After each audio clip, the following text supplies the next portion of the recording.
Why did you decide to become a business owner? How many of you here were employees before you decided to jump into the world of business ownership? Did anybody ever an employee before they became a business owner? Yes? Okay. So I'm guessing that when you were an employee, you were sometimes sitting there dreaming about someone else not controlling your income, where you could have potential for unlimited income because it would all be up to you. Maybe you also were thinking, I could have a flexible schedule. I could be there when the kids get off the bus and make sure they get on the bus in the morning. I don't have to ask permission to take off for doctor's appointments, things like that. Yes? Okay. Perhaps you even thought, hey, we'll have so much freedom, we could go on a vacation whenever we want. Yeah? And I'm guessing you also were really dreaming about making a bigger impact on the world than you felt like you were making as an employee for someone else. Yeah? Okay. So that's what I hear all the time. That's why we become business owners. Now, I'm guessing that you bought a franchise because you thought it would make these things easier, perhaps faster to attain, and probably even guaranteed. Yeah? In fact, your franchise salesperson may have told you that they're going to give you everything you need to be successful. Did anybody get that sales pitch? Yeah. So the reality is that you're sitting here because at this particular conference, because you're not getting the things to take you to your definition of success. So, for many of you, your franchisor is not providing training, support, resources, or even the terms that are required in your franchise agreements. And that's really what's so special about the AAFD conference and why I love coming each and every year. Because they are an organization that is fighting for you on the legislative level, right? So we have tons of legislative initiatives here at this conference. We have legal resources as far as what to do legally, and you also learn how to negotiate for your chapter with your ZOR, potentially. That's all amazing and really, really wonderful, but the reality is that your franchisees in your system and your members in your association, they need solutions now. They need help right now to staff their facilities. They need to figure out how to raise their revenues. They'd like to know how to potentially get home in time for dinner. Maybe they want to take a vacation with the family, and some of them just need to avoid bankruptcy. And that's what they're worried about. Would you agree? So that's actually why I'm here. I'm the chairperson of the Business Education Task Force with the AAFD, and the reason that we created this particular task force was to address those day-to-day pain points that your members and the franchisees in your system are experiencing. And what makes me a good person to do this? Well, I was exactly where you are now. So I started my career as an attorney, and I practiced for 10 years as a criminal prosecutor and trial attorney. And I prosecuted the worst cases anybody wants to prosecute because I was on what was called the sex team, where we prosecuted child abuse, sexual assaults, homicides, and elder abuse. And I did that for 10 years and ultimately decided everything you did. I could make more money instead of a government employee. Hey, Steve? Steve! We can all hear you. Thanks. Okay, so I was thinking all the same things that you guys were thinking, right? I was like, I can make more money. I can have more freedom. I can make a bigger impact. And so I bought into a franchise. Yeah. And in our franchise, we were told, if you're the only employee, then you can reach profitability really fast, and then you hire your next employees. And that was true for me. I implemented everything my franchisor told me to do. And in 3 months, I was able to hire some help. And it was at that moment that I realized I had no idea how to train employees. I didn't know how to manage employees. I'd never done it as an attorney. And then I realized, you know what? I've actually mastered every piece that the franchisor gave me just in 3 months. And I still have a million questions about how to grow this business. So I figured out that I had to create all of it myself, and I got to work. And I needed some help. I mean, I knew that what I knew at the time wasn't enough to get me to a place I hadn't experienced yet. So I had to get some help. And so I did all of that. And at the time, our franchisor was awesome. They were great. But then the franchisor changed. And things weren't so great. And our profitability and our revenues were actually capped from their activities. And so that's when some of my fellow franchisees actually formed a chapter of the AAFD, with the AAFD. And then I was elected president of that chapter. And this is one of the things that I recognized when I was president of the chapter, is that everything that Bob and the attorneys and everyone is working on behind the scenes is going to help us in the long run. All of the things that our legal fund were working on with our attorney to negotiate with our franchisor, that was going to eventually help us too. But it was going to take years, potentially, and at least months. And I had people and members that were coming to our meetings, and they needed help right now. So I started to coach them on strategies and on how to help them in the day-to-day, how to relieve that stress and that hopelessness that they had fallen into feeling. And I'll tell you that that was actually a secret to part of our chapter's success. That's what got people to show up to our meetings over and over again. That's what got people to sign up to become part of our chapter. So it helped us grow our chapter, it helped us retain our members. And so that's why we started the Business Education Task Force, is to really help you all use these resources to grow your chapters and retain your members. The other thing that being in the AAFD taught me is that it wasn't just us. It wasn't just my franchisor that was acting this way. It was systematic across the entire industry. And that broke my heart, because I have this bone in my body. I'm not exactly sure where. But I have to fight for an underdog. If I see someone being victimized or taken advantage of, I'm the first one to stand up and say something. And it's just always been in me. That's why I was a great prosecuting attorney. And so once I realized that this was systematic, I knew I had to help more than just my brand. So ultimately, I was able to sell my 4 locations, and I founded Ask April Porter. And so now I have a company where I help franchisees do exactly what I did. So, how do we make that transition? Well, it's likely that right now what you're feeling and what your members are feeling is chaos.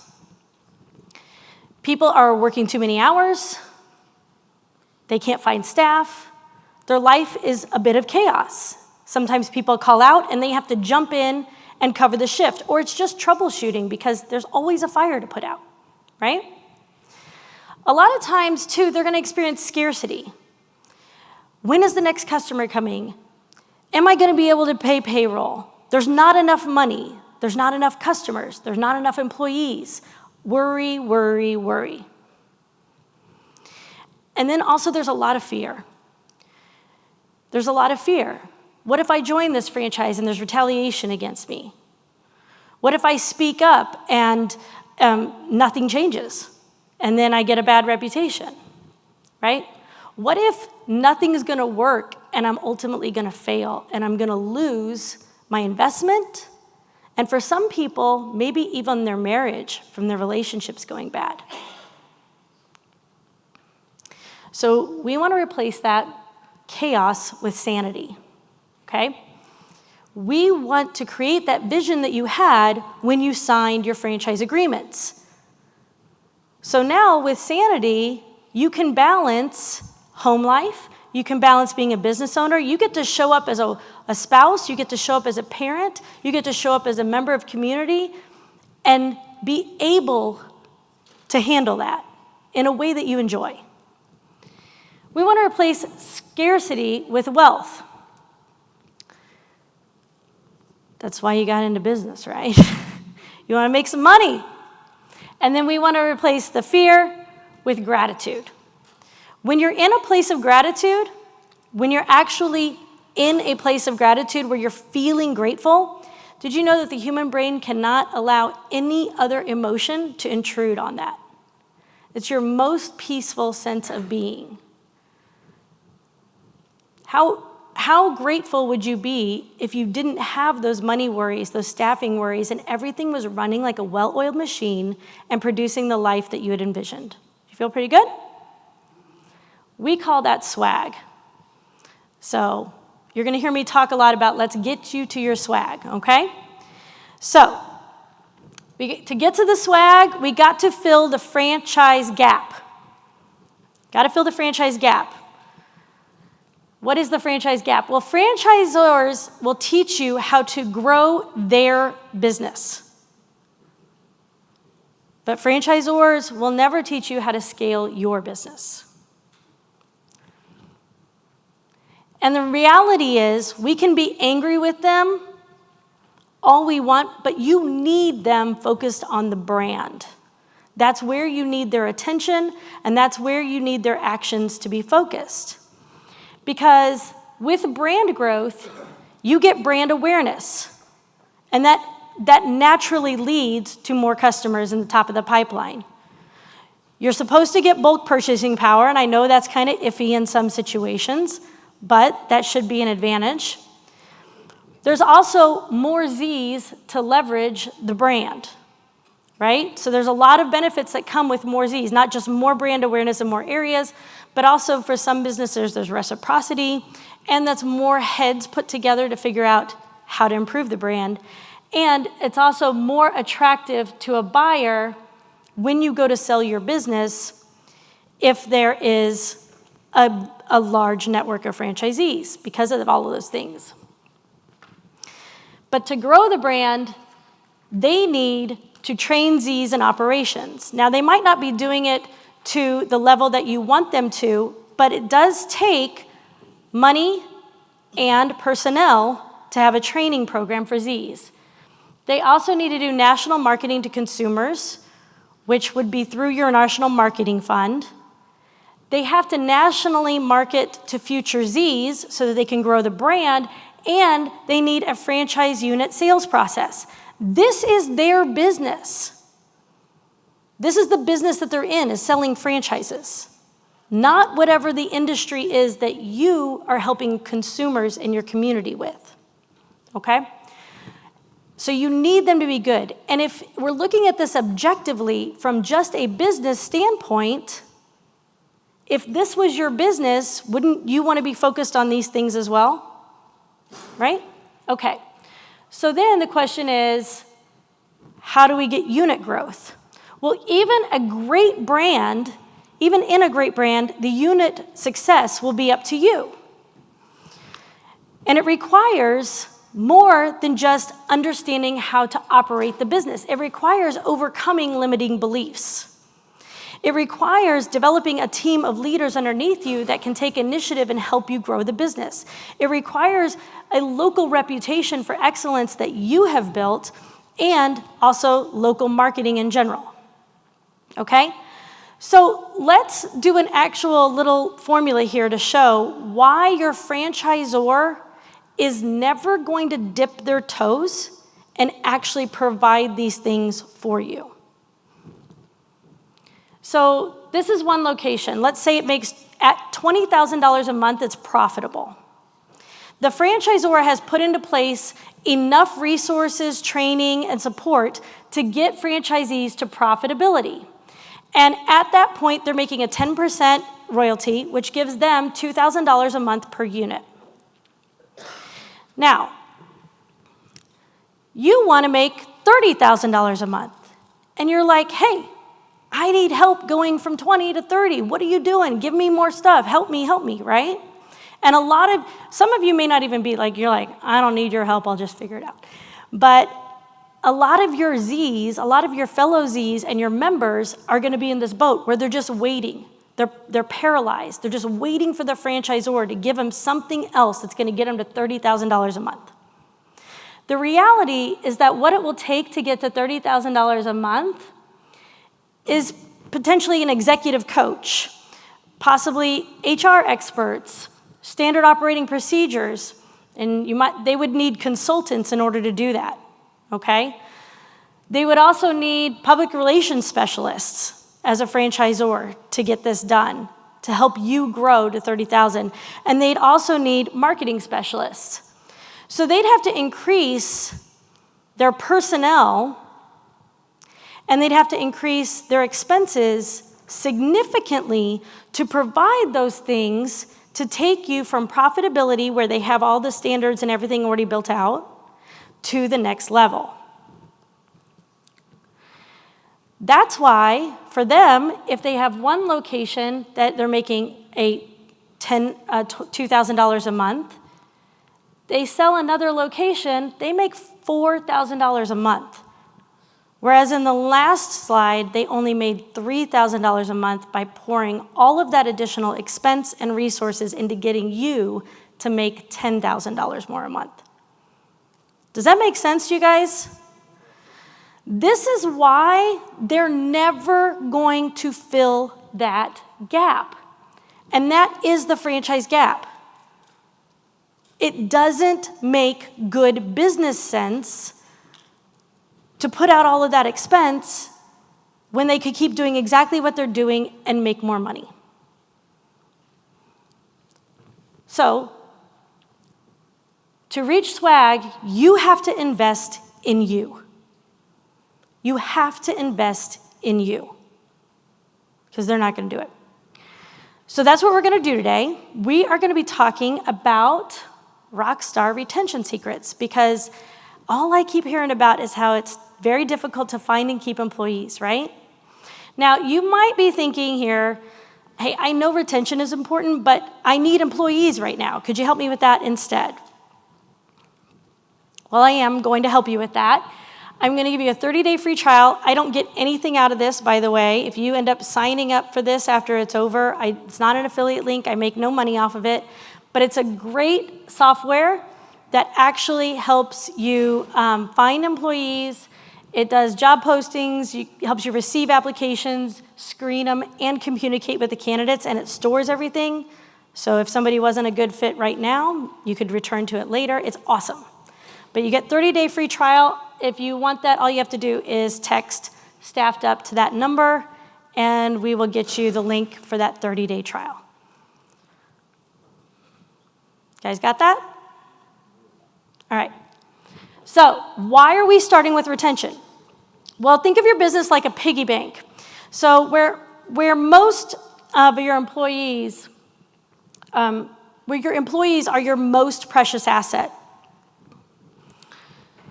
And you want to fill up that piggy bank with those precious assets, right? You want to get them in there and you want to keep them. You don't want to spend them. You want them to stay there for a long time, because it costs you 7 times less to retain an employee than it does to hire a new one. Now, in this little analogy, those coins out there, those are your applicants.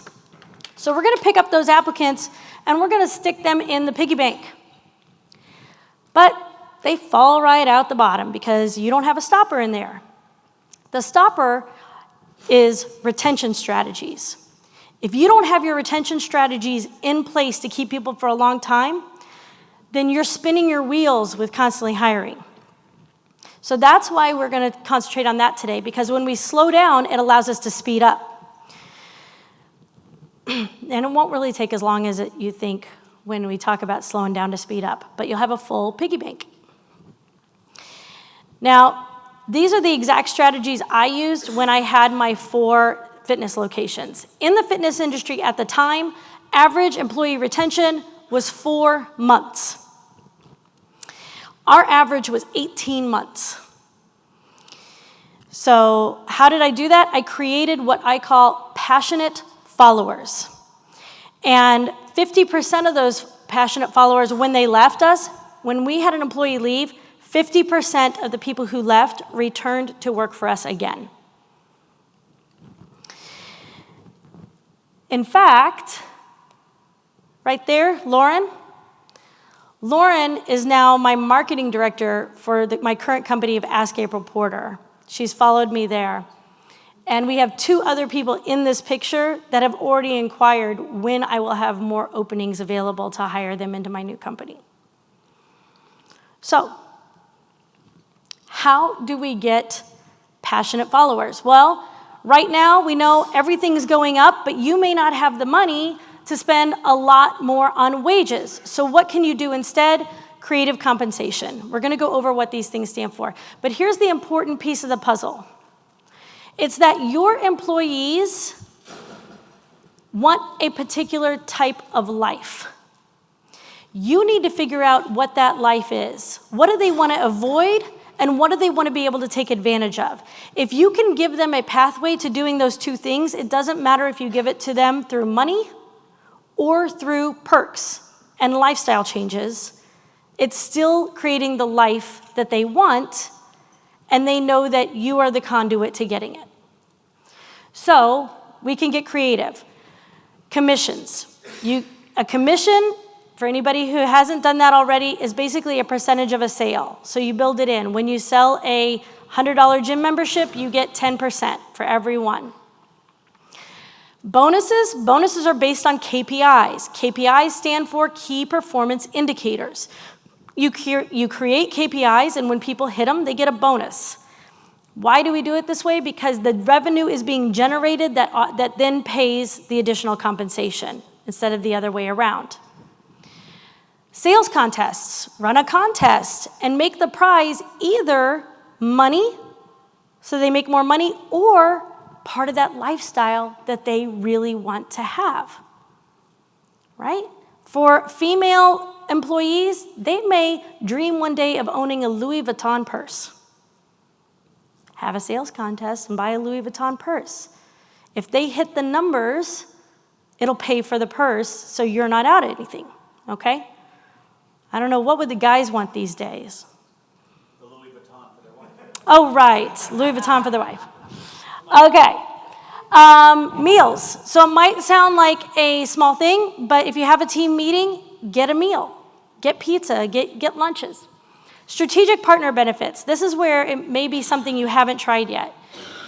Find strategic partners that you can offer their employees something from your business, and they can offer your employees free for theirs. So I partnered with a chiropractor. My employees got free chiropractic care. I couldn't offer health care, but if they had something, they could go see the chiropractor for free. And he and his employees got free gym memberships, right? So we did trades back and forth. You can do this all across all types of industries. And then other perks. Get creative. Find out what they love. What do they want in their lives? In St. Louis, we're a big sports town. Everybody wants good seats to the game. I could buy season tickets to the Cardinals or the Blues or both. It would be a write-off for my business, and I could provide those to my employees for every game. Now they're getting seats that they wouldn't be able to get. If they go work for another gym down the street, they're not getting to go to the Cardinals games in great seats, even though they're making a few bucks more an hour. So you find out what it is that your community loves, and that's what you do. And we'll talk about how you figure that out in a minute when we get there. Okay, so that's number one, creative compensation. Secret number two is you have to create a path to advancement. Now this one is a little funnier because most of you probably have company structures that have been modeled by your franchisor. And a lot of those have one level of employee that you're over. So it's up to you to create multiple levels that make them feel as if they have advancement opportunities in your company. Nobody wants to stay somewhere if they're not going anywhere. So create titles, create different responsibilities. That's how you do a path to advancement. You got to help them develop the skills. So you need an ownership cloning system to help them develop new skills so that they feel like they're learning something and moving forward in their careers. You have to delegate to them. You have to trust them to handle things. For a path to promotion, you create titles, responsibilities, and a zone of genius for them to work in. And then you have to conduct performance reviews, and those need to happen regularly and on timing. You need improvement plans and raises to go along with those. So if someone's not performing well, they get an improvement plan. If someone is performing well, they get a raise. Now, secret number 3 is actually the most important secret we're going to talk about. And you could put number 1 in place, and you could put number 2 in place, and they're not going to work very well if you don't have number 3. And number 3 is you have to attract the right employees. You might be like, okay, I know this isn't very helpful. Hold on to your seats. You cannot find the right employees. You cannot find the right employees. You must attract them. We're going to talk about the difference. Okay, so for Christmas, my dad was trying to figure out what to buy my mother. She's notoriously difficult to shop for. But working from home during the pandemic, she loved watching the birds in the tree outside her window. So my dad thought, you know what, I'm going to go buy a birdhouse. And that's going to bring more birds to help brighten her day as she's back there working away, because he's retired and she's still working. And so he bought the birdhouse and he got all the fixins at the Home Depot and he, rigged it up and put the bird seed in there. And he attracted squirrels. Right? And so it's like, okay, we don't want squirrels. So what did they do? They started researching, how do you get rid of squirrels? What do you do to make the squirrels go away? So we change out the food. That didn't work. So we put fencing up the tree. That didn't work. So we got to put a barrier out in the yard so the squirrels can't even get to the tree, right? That didn't work. Then he discovered that there's actually specific bird seed to attract redbirds.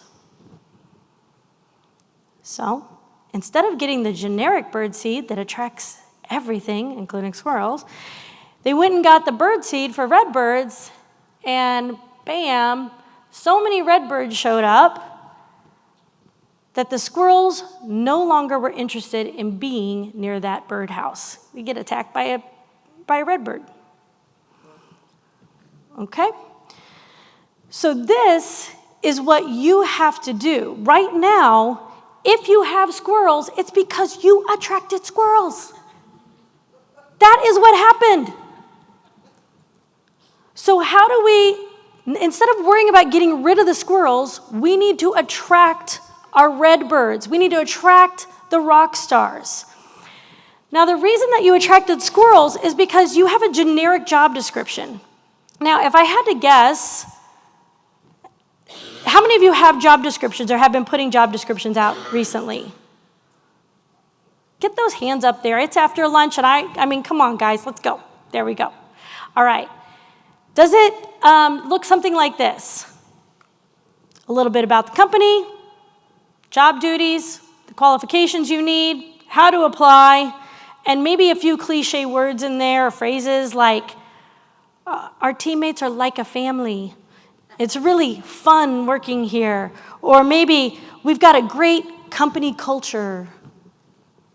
Your job description looks like every other job description that's out there. It looks, in fact, almost identical to your competitors' job descriptions. And what does that tell anybody about whether they want to be part of your company for the long term? What you're attracting with that job description are simply people who are looking for a job. That's it. You also probably have an unimpressive screening process. When I say unimpressive, because it's your job to make the candidate want to work with you from the first time you talk to them. They should be craving and be coming to the interview saying, please hire me. I want to work for this company so bad. You also maybe have ineffective interview questions. You have a squirrel sitting in front of you, but you think they're wearing a cardinal costume. Your interview questions are not revealing what's underneath the mask, okay? Then when you make that employment offer, it's not compelling. You don't have a compelling employment offer. And then finally, if they do say yes, maybe your onboarding system is unorganized, and they feel like, what did I get myself into? I'm not going to learn anything here. I barely got any training. I got thrown in because they're so short-staffed, right? If that was their experience, would you expect them to stay? You need to attract passionate followers. Passionate followers. And when you do, they're going to be excited for the opportunity to work for you, and they're going to see themselves growing with the company. So how do we attract passionate followers? Here we go. You need a signature culture. In franchising, franchisees are often adopting the culture of the franchisor. You go to the conferences, they kind of tell you like what the vibe is, and you just kind of flow with it. You have your own unique signature culture, and you need to identify that. Obviously, we talked about creative compensation and pathway to advancement, and you need that ownership cloning system. How are you ever going to get out of the business if there's no one to replace you? You need a training system that doesn't just teach someone how to execute a set of tasks, but that actually clones you. It brings your personality, it brings your style, it brings the things your customers love without you having to be there. And you do this all through an employee acquisition funnel. That's how you do it. You got to hire by alignment. That's what it all boils down to. When you know what your company culture is, and you know, and you can put that into your employee acquisition funnel, it's going to attract the people who are in alignment with those values and everything that your company stands for. When you attract people who can get behind the mission, they can feel like they're making a bigger impact on the world by being an employee of yours. And did you know, according to Maslow's hierarchy of psychology, making an impact on the world is the highest motivating emotion a person can have. So if you can get people to feel that with you, they will never leave. And that's how candidates find you. Candidates believe in your vision, and that's when candidates will invest in taking a chance on you, even though you aren't the highest paying employer on the block. Okay, so we covered a lot today. And I talked about a lot of different strategies in here. I'm going to give you another free gift that will help you understand some of these things at a deeper level. Holding a free 5-day masterclass on October 3rd through 7th at 12 p.m. Central Time. It's 1 hour a day. So you're going to spend 5 hours over 5 days to advance your business by 5 years. And you can either register for that right now using the QR code there, or you can text FGF to the number on the screen.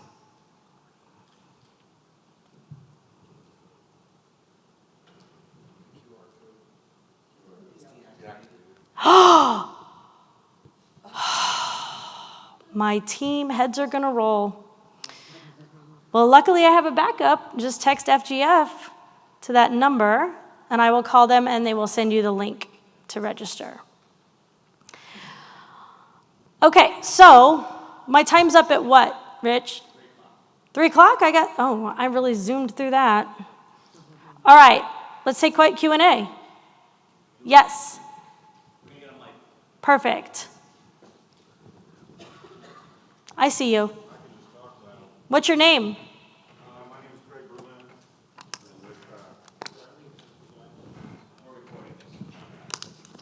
Okay, very well. Our brand, everybody's heard this 20 times already.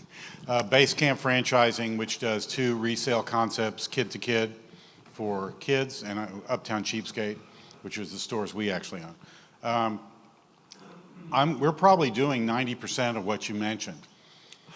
And our employees typically are young adult, usually in the low to mid-20s, and 2 of our locations are near big universities, so even more heavily student-oriented.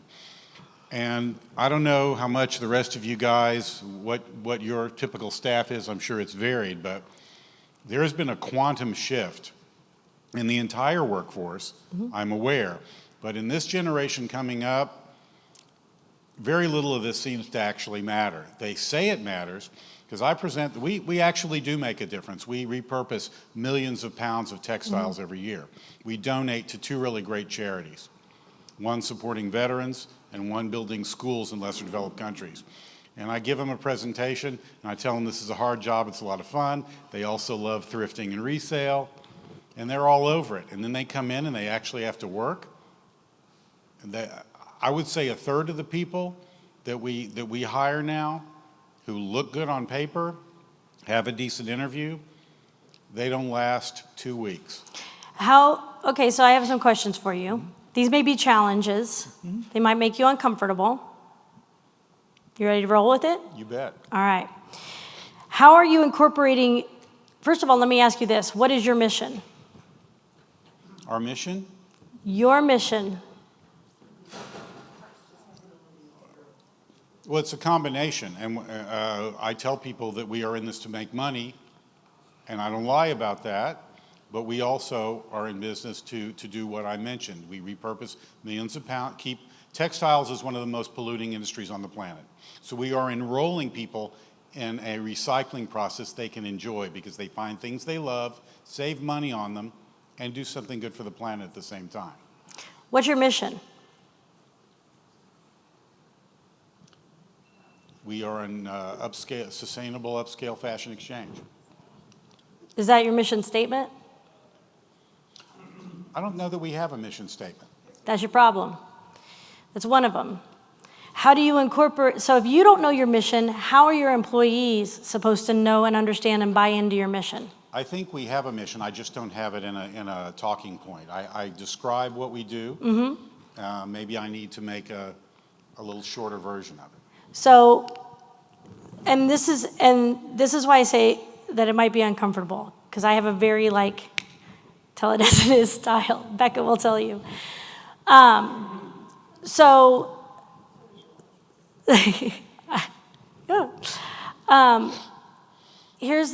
when you tell me what you do, that's not a mission. What gets you up in the morning? What I just described to you, I'm enrolling people in a recycling process they can enjoy and do something good for the planet at the same time. Okay, so that's how you are executing a mission. There's a deeper mission. There's a deeper calling, and it's unrelated to your business, but you've decided and you found this business to use as a conduit to complete your mission. Does that make sense? Mm-hmm. Okay, so if I ask it that way, what's your mission? Make money, have fun, and do something good for the planet at the same time. Okay, to make money, have fun, and do something good for the planet. Okay, on a scale from 1 to 10, how deep are we, 10 being the deepest, how deep are we on an emotional scale Me personally, with that statement? You think a 5? What do you guys think? No. To make money, have fun, and do something good for the planet. How deep are we going on an emotional scale? 2. Right? 2. Your mission, your calling, that's how you're going to get there, but it's going to be deeper. That's what you've got to discover. And once you discover it, that's what you have to be able to put into very clear, concise words so that you can easily communicate it to your team. When you can communicate a mission really easily to someone, they can identify that they are in alignment with it. That has to be included in our job descriptions. Otherwise, people are just applying for a fun job that makes money and does something good for the planet. How many jobs can you guys think of that would fit that criteria? There's not a signature culture in that statement. And so that's why it's attracting squirrels. And squirrels come and go. They don't buy in. So you want to figure out what your true mission is. And when you figure out your mission, then you got to figure out what about it, your personality and your emotional and psychological drivers have made you adopt that mission. And when you figure that out, then you put all that in a job description.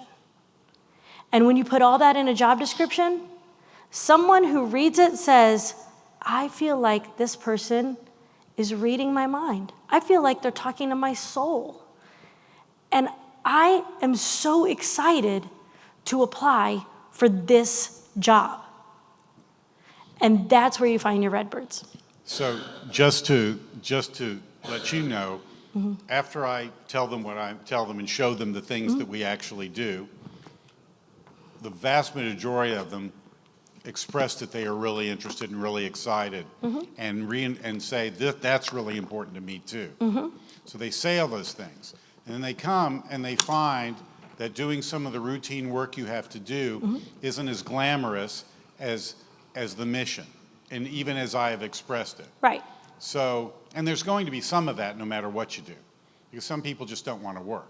And the problem we're having, and we've had a lot of people stay with us for a number of years, so this isn't a global thing. But I'm particularly challenged with this generation, and a lot of this is kind of a post-COVID thing as well. So I'm gonna disagree with the statement that some people just don't want to work. Let me start there, and this is for everybody. Even the new generation, I don't believe that is true, and I'll tell you why. Because our culture here in the United States in particular, but also everywhere, people adopt what they do for a living as part of their personal identity. That's why when you go to networking events and things like that, the very first thing you ask is, what's your name? Oh, what do you do, right? And people say it with pride because it's part of their personality as to what they do every day, all day long. The difference with this current generation is that they're not finding ways to figure out who they are in the workforce, okay? And they're looking for that at earlier points than than past generations. So if we can, that's why all of these old tactics that we use to get employees are no longer working. So what we've been doing for years and years and years isn't working any longer, and many employers and many business owners are immediately blaming the generation. It's the generation's fault. They don't want to work. Instead of looking introspectively and saying, is what I'm doing and what I've always done, does that still work? And the answer is no, that doesn't work anymore. And that's why you're getting this disconnect. Now let's take it from the point where they come in for the interview. And they come in and they tell you they're excited and that, yeah, they really like the mission and they're ready to sign up. Let's say somebody needs a job. Yeah. And they're in. May I add one thing? Keeping in mind that a lot of them are students and this is not going to be their career. They're Yeah. studying something, and we understand that. Yeah. So they're looking for something they don't hate around their school schedule that's Right. not in the food service. I understand. I know exactly who you're trying to hire. So, but let's take it to where you have somebody who needs a job. They don't want to work in food service. They've applied for your job. Now they're in an interview. Do you expect them to say, this doesn't really excite me. I don't know if I'm like really want it, but I'll take it. No, you're in an interview. They're not going to say that. So you got to be able to ask the effective interview questions so that you can read between the lines and you can figure out what are they really here for, what do they really think, and are they really in alignment with us? So that's why, like, when I do these bullet points, like, it's a quick overview, but there's a deeper level to it, right? So there's a strategy so that you can figure that out in the interview. The third thing that is, I'd ask you to look at how on a daily basis, because I'm guessing that your day-to-day operations involve a lot of like sorting through things, cataloging things, getting them in the right spot for inventory, those kinds of things. How are you incorporating your mission into those day-to-day mundane activities that have to get done? How are you helping them live the feeling of that mission through those activities? Usually what happens in businesses is that we kind of take the approach of, this has to get done to meet our mission. But there's a bit of a disconnect there because what has to get done doesn't feel like it's making a big impact. It doesn't feel necessarily super fun, and it doesn't feel like it's really connected to the mission. So if we don't connect those, then they're not going to believe, they're going to stop believing what you told them in the interview would be the experience. Does that make sense? Mm-hmm. Yes. Yeah. Okay. Thanks. Yeah, you're welcome.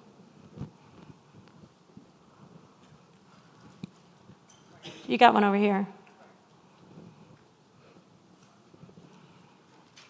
Howdy, Marissa Mock, Fast Fix Jewelry and Watch Repairs.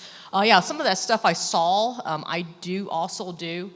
And one thing I do a little bit differently is, so there isn't that disappointment, is we do a kind of a working interview in a way, where I ask, the potential candidate for, for me it's an hour, sometimes it's an hour and a half. But I kind of just lay out the groundwork, after I do a phone filter or Zoom call interview. If I still like them when we feel the magic, because you trust your gut, you know when you have a connection. And I bring them in and I basically have them meet, whoever staff is on that day, and of course our clientele, and and they get to feel, see, do a little bit, shadow me, shadow my manager, etc. And that seems to kind of help set up expectations of what they might be doing, when they come work for us. What I don't do so well at sometimes, and kind of what you said is, sometimes it's hard to filter out and maybe read between the lines and ask those introspective questions to really dig out if this is, truly the right person for your business. But when you were asking the mission and he was struggling, I was struggling too. I was like, what are you meaning. So could you perhaps, since you do have passionate followers, and I've had the same or very similar experiences as you, as to, returning employees. And typically, sometimes, a lot of times I can usually retain them by, because we have that relationship. And, we really just start to dig deep, dig deep into, why are you wanting to really make this change? Let's talk about it, more as a friend than an employer. In some cases that works. In other cases, they just walked out the door even when I try to do that approach. But I've always had that relationship where they could approach me with whatever. But I am curious, I'm sorry, I didn't mean to go on into a, anyways, I just wanted to hear from you, your success with, what is your mission? And how did you get passionate followers? Maybe we can use that as an outline to understand what you're talking about. Well, I got passionate followers by doing all of that. And when I say all of it, I mean every piece of it. So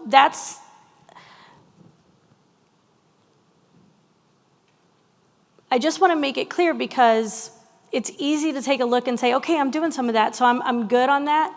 The way that the job market has changed is, how we always think of like business, and we have our business operations, and then we're very, very aware that there's an entire piece of our business that needs a different kind of attention, and that's marketing. You understand what I'm saying? Anybody? Do you guys understand what I'm trying to say there? Okay. We need to start looking at employee acquisition as if it is its own department in our companies, and that it gets that kind of attention that our marketing does. Because that's what it takes now to find those cardinals. And it takes strategy upon strategy upon strategy. So to give you a couple of examples, when I had the gym businesses, our mission was to, and now you're asking me to call up a mission statement that I haven't been associated with for a while, but it was essentially to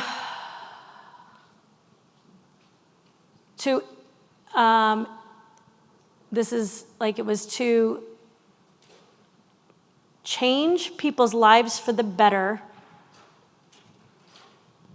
with a fun and inclusive, with a fun and, I think fun was in there. The gist of it was we wanted to truly change people's lives. We didn't want to help them lose weight. We wanted to help them achieve what losing weight meant to them in their life. And we wanted to do it by being inclusive for every type of person in our gym. It was very, very important to my entire team that our gym felt inclusive for all body types, all genders, all diversity, okay? So our mission statement was built around that. In my current company, our mission statement is to be the catalyst for change in the franchising industry so that all franchisors and franchisees can reach infinite success. That's the mission statement. Now our core values that helped us figure out what that mission statement is, our core values are to be all in. Our core values are no bullshit. That's one of our core values. Our core values are to stand up for those that can't stand up for themselves. And then that's our core values. So I'm going to give you an example of this, of attracting the right employee. So I needed an employee, and I needed someone to help us potentially with operations, and I knew I was going to be hiring. And I put out a job description. And I didn't even put out the job description. I actually put a post in a networking group that I'm in. I said, hey, we're going to be looking to hire. I don't have a job description yet, but I just want to put it out. Does anybody have anyone out there who's kind of looking for a job that would be an administrative assistant, operational type person? So one woman reached out to me and she said, I actually have a friend who might be looking. Can you send over the job description? And I didn't have a job description at the time, but I knew what I wanted, and I know that I hire on alignment. So I wrote up some things about our mission and our core values and what we were trying to accomplish, and said, I need somebody to help with the operational side, doing like administrative type tasks. So I didn't get into the weeds about duties or qualifications. So the woman who'd reached out to me, her name is Tana Shea. And she said, oh my gosh, it's so interesting that you're in the franchising industry. I used to work for a franchisor. I was like, oh, so are you looking for this job for yourself or for a friend? And she said, for a friend, but after seeing what you wrote, I think I'd like to take a look at it for myself. So we have our Zoom call. And in the Zoom call, I ask her my version of interview questions. And while I'm talking to her, what I have pulled up on my computer are our core values. That's what I'm looking at. And while she's talking, she, just telling stories inadvertently, almost word for word, mentioned 4 out of our 5 core values. And I knew I'd found my person. Out of the 2 first questions I asked, because she matched my core values. And I knew if I could hire someone who matched my core values, that she would be way more valuable in the company than if I found someone with a specific set of skills. So I hired her. Her name's Tana Shea. And when I hired her originally to help us with operations. And when we got going, I realized she has a really amazing gift for connecting with people. And she could walk in, she'd be best friends with all of you if she was at this conference. I mean, that's just who she is. So I said, I think we're not using you to the best of our abilities. I think we should put you in sales. She's never sold anything before. So we put her in sales, and she's done very well in sales. But as our company has developed, I looked at everything again, and I said, now we need somebody in client services because we're growing so big. We need someone totally focused on our clients at all times and communicating with them. And I think that moving you out of sales into that would make the most sense. And she agreed 100%. So we've moved her 3 times within the company to find that specific zone of genius that she can really shine in as far as job duties. But at no point in time did I think, gosh, she's not quite the operations person I thought she was. Maybe I should get rid of her. Never crossed my mind, because I will find other people who feel just as passionate about what we're doing. But to find someone who's so bought in and wants to, in her soul, gets up every day to help our clients succeed, that's what I want on my team. That's what I know will never leave me. That's what creates passionate followers. Does that make sense? Yeah, it does. It Yeah. does. I understand that. Yeah. It's just being patient and finding that. Well, person. think about this. I didn't even have to put out the job description. Now, we don't got time to get into high vibration and law of attraction, but I do believe in that, and I do believe that I just manifested and attracted her. However, also, when I put a job description out, I will tell you, when I help my clients rewrite their job descriptions, they have to turn off their job descriptions because they get so many applicants they cannot keep up with the screening process. And every time we do it, every time I have another client who redoes their employee acquisition funnel this way, they end up saying, I have 3 overqualified candidates who want to work with me despite what we're paying, and I don't know what to do. I don't want to turn any one of them away because they're so amazing and they're willing to do it for what I pay. I never get this, so I'm afraid to say no, because what if they're not available when I need someone, right? Great problem to have, right? So they can't, and it's literally putting all of that together to create the messaging where your diamond in the rough, your unicorn is going to see it, and they're going to be like, I call them that too, unicorns. yeah, right? So that's what we're trying to accomplish with all of this. Well, that's what we are accomplishing with all this. All right, we got time for another question. Anybody? And it doesn't have to be on this. It can be on anything as far as the gap is concerned.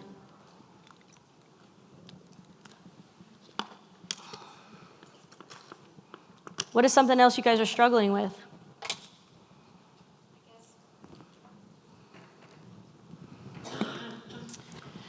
I'd like to know what the, like, how do you structure rate of pay? Like, you know what you want as a business owner to make from the business, and how do you get your budget for payroll and then distribute that and the different levels of staff members that you have? That's a super generic question for a very, Short amount of time. it's a detailed answer, like it requires numbers, Yeah. right? You got to play with the numbers. There's not necessarily a specific percentage, and this percentage is changing. So what you need to look at is really, well, one, what are you paying your employees now, right?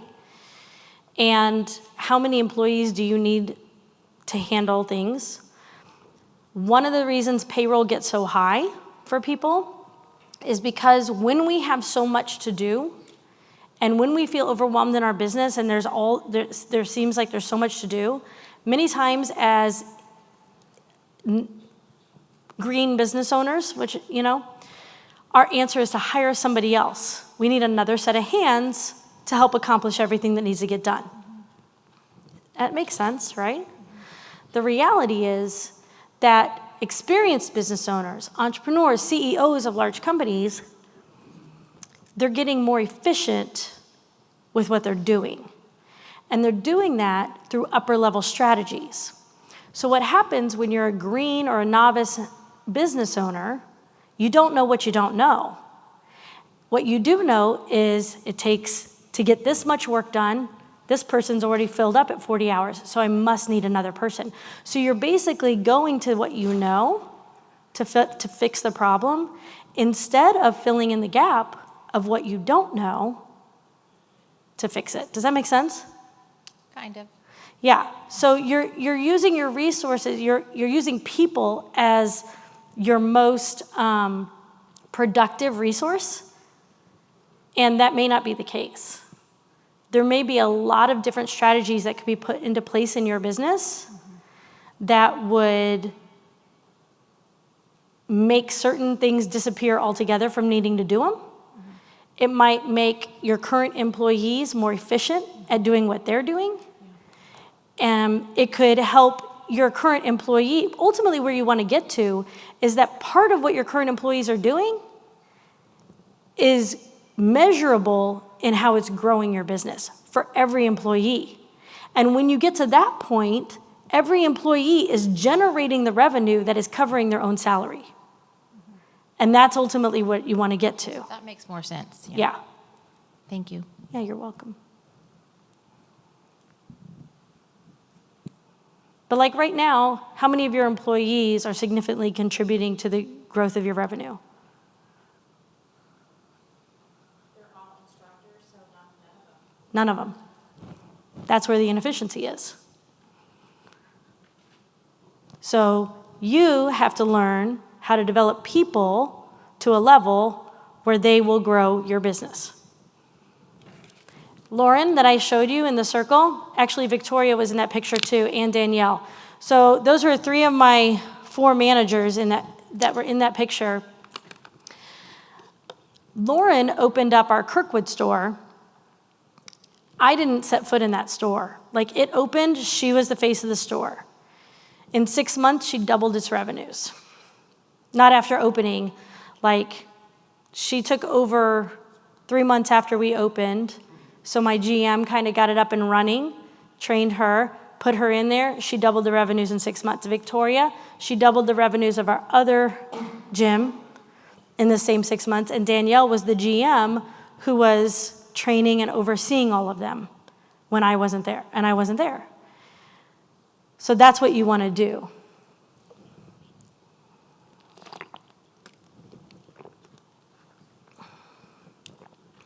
Do you want to talk about how to do that?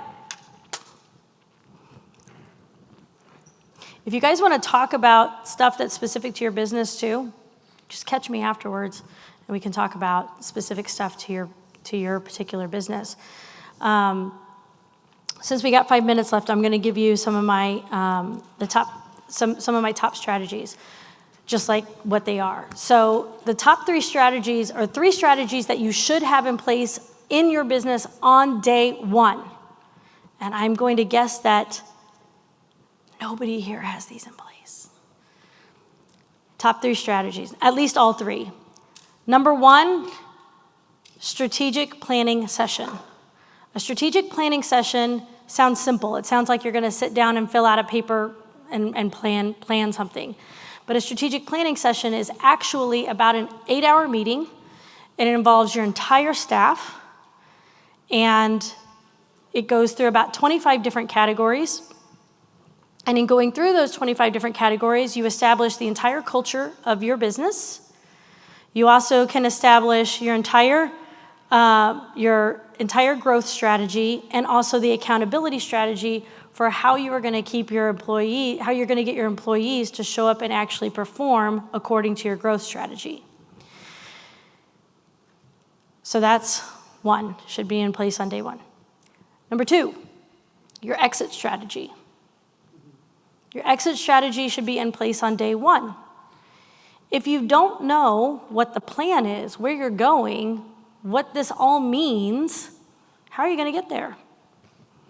So you should have your exit strategy on day 1, and then that's what you're growing to. For me, my exit strategy on day 1 was to sell my businesses, to grow them, and then sell between 5 and 7 years in my franchise agreement. Why? Because I didn't want to get too close to the end of my franchise agreement and then try to sell, because a buyer could say, if you don't want to renew it, I'll just wait and buy it from the franchisor for less. So that was my plan. What did I do? Sold my business, 6 years. Grew it to 5 years, pandemic hit.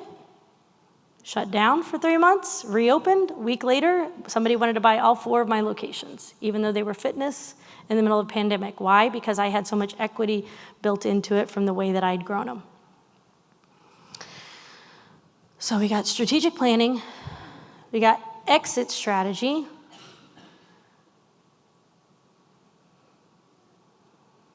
What's the third one? I know this I say this stuff all the time, and I'm standing up here with a total blank.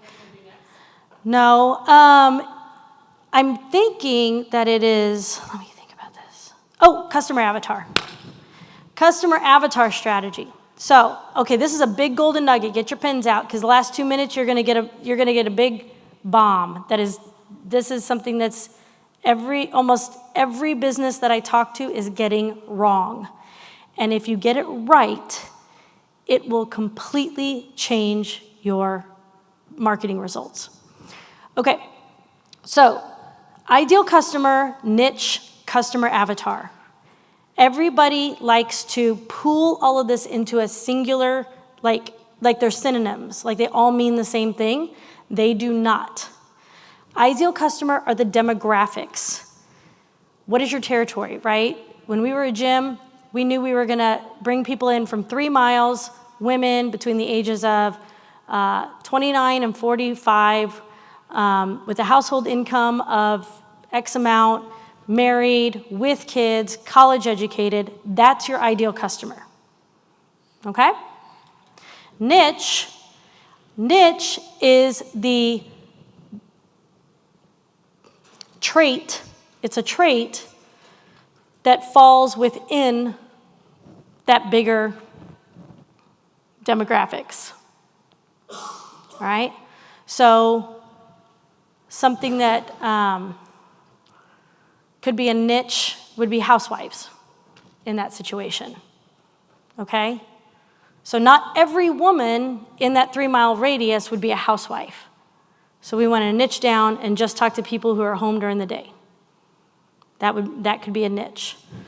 And then your customer avatar is actually the psychological and emotional drivers of that person, the one person you're talking to. So you boil down your ideal customer and you boil down your niche to one singular person. What are their psychological and emotional drivers? And you speak directly to those. Every business will have 3 to 5 customer avatars for each kind of, for each niche. So for us, we help franchisees, but we also help franchisors who have the attitude that they want to grow by empowering their franchisees. We help them fix their franchise systems so that they can do that. So I have franchisee is one niche, franchisor is another niche. So I have 3 to 5 customer avatars for each of those. Does that make sense to you guys? I have a great analogy to really explain this that I will share with you, but I'm out of time. So if you want to hear that, you can come talk to me after.